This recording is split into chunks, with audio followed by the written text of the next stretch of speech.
Today's lab is going to be looking at enzyme reactions in food, or rather we could say enzyme catalyzed reactions in food. And we're going to be looking specifically at enzyme catalyzed reactions in bananas.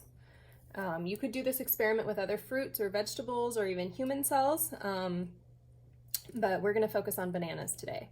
So as we talk about enzymes, I want to remind you that enzymes are proteins and enzymes are also catalysts. So whatever we know about proteins is true for enzymes, and whatever we know about catalysts is true for enzymes. Catalysts, to remind you, help lower the amount of energy required for reactions to occur. So they lower that activation energy, and that speeds up reactions. So almost every reaction in our bodies needs a catalyst to speed up that reaction. So one of the most efficient enzymes in our bodies is catalase, and catalase is going to be the enzyme that we look at today. So this is the enzyme catalase in black and white.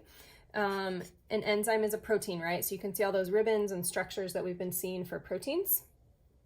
So the catalase is an antioxidant, and it decomposes peroxide into less hazardous water and oxygen gas. So a peroxide molecule or ion is O2 with a 2 negative charge, and this ion really wants electrons, so it'll go steal them from all kinds of other molecules. So you don't want these hanging around. So catalase takes this peroxide, which we can see right here, and it turns it into things you don't mind having around, which is water and oxygen.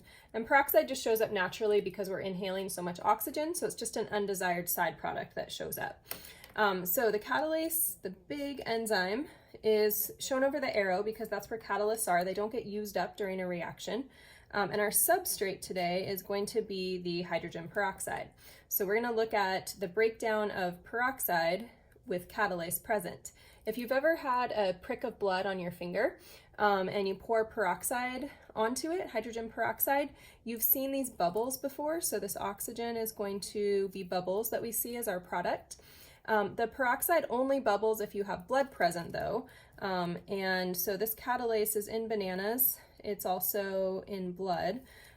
Once I add that catalyst, all of a sudden I start to see those oxygen bubbles. So once you have some blood or some banana, then this reaction speeds up because you added that catalyst. So let's take a look at a couple other perspectives on this. So if this is the enzyme is huge. I'm going to pick one of these non-protein regions. I'm not sure exactly which one it is, but the peroxide would be a small molecule that would be turned into water and oxygen in the center of that protein. Here's another way that we can draw the same reaction. So here my catalase is this large enzyme here that we see throughout, and the enzyme itself would actually be reused. So once it's done, it would come back to the beginning. Here's my hydrogen peroxide, and the hydrogen peroxide gets held onto by the enzyme, and then it breaks apart into products. And here the products are the water and the oxygen gas, right? So my enzyme, the catalase, is here throughout, and then here's my initial peroxide substrate getting ready to break, and then I have those products as a result. One more way to highlight this. So catalase is the enzyme. Hydrogen peroxide is the substrate, and notice the catalase is still there at the end of the reaction, so it doesn't change. You can reuse it over and over again.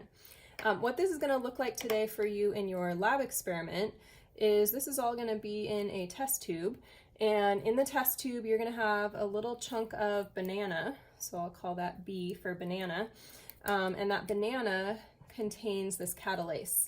And then we're going to pour on top of that in various ways hydrogen peroxide solution. It's mixed with some water also. And so we're going to have all kinds of little bits of this hydrogen peroxide floating around.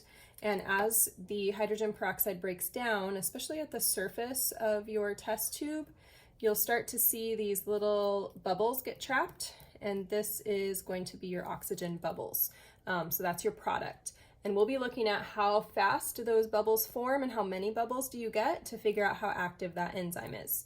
So that's kind of our big picture of what's happening in the experiment. Let's go ahead and take a look at what you're going to see in the lab. So the questions that you're going to work on you're going to look at the effect of pH on that catalase enzyme activity. You're going to look at the effect of temperature on the catalase activity, and then you're going to look at the effect of substrate concentration on the catalase activity.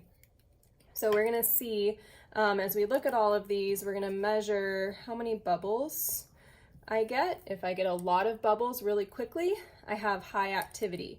So lots of quick bubbles is our most active enzyme. So that's kind of what we're looking for as we go through today, most active enzyme.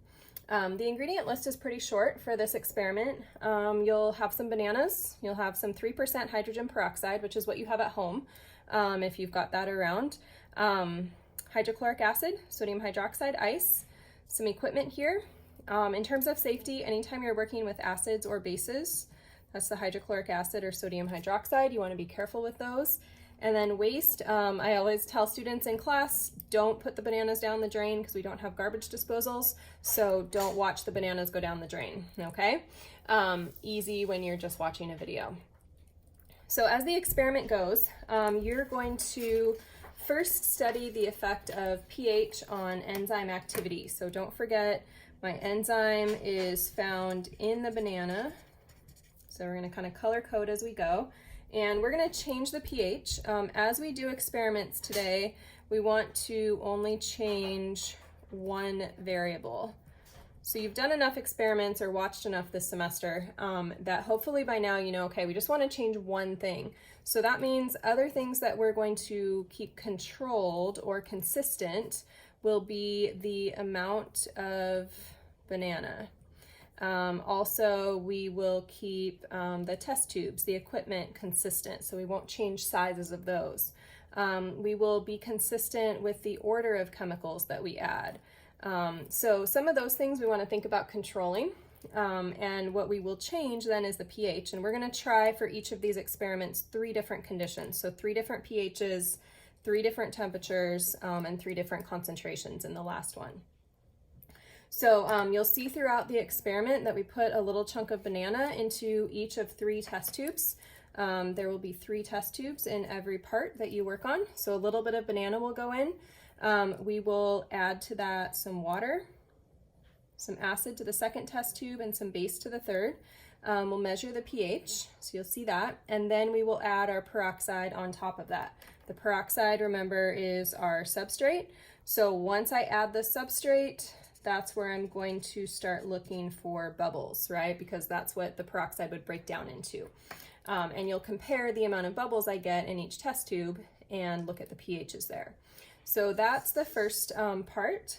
Second part is going to be very similar. Again, we'll have our enzyme. And so that means you'll put some banana into your test tubes. This time we want to vary the temperature. So we're going to have just some room temperature water. And then we will have some ice water, and then we will have some boiling water. So those will be our 3 temperatures, again, 3 test tubes. And then we will, after we've got the enzyme at the right temperature, we will continue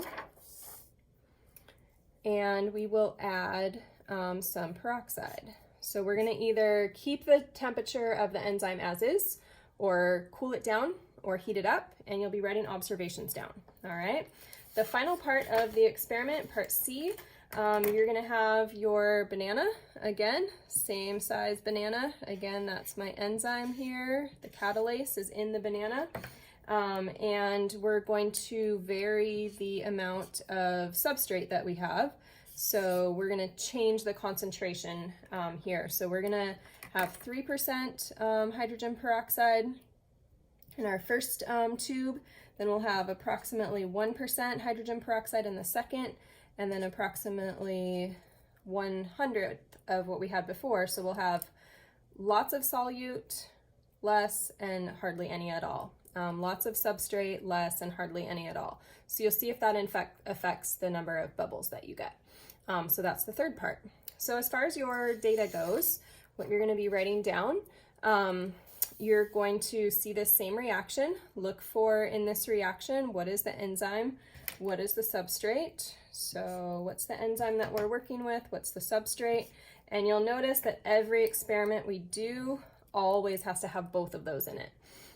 You want to write down observations. That will include some pH values and then observations after I add that substrate. So we especially care about the observations when I add that substrate. That's for the pH. Next page, you'll be looking at the temperatures. So you'll make sure you write down those temperatures. And then once I add the peroxide, what happens? And then finally, the substrate concentration will change. And we want to, again, write down what I see after that peroxide is added. On all of these, you'll see some initial bubbling, and then at the very end, you'll see after it's sat for a while. So you want to write down observations of initially and a little bit in, and then at the very end of the experiment. So you should have kind of some different time frames on these observations for every single section. After you have done the experiment, watched it, then you want to watch one more video to talk through some of the discussion, to talk about some of the things that you've seen.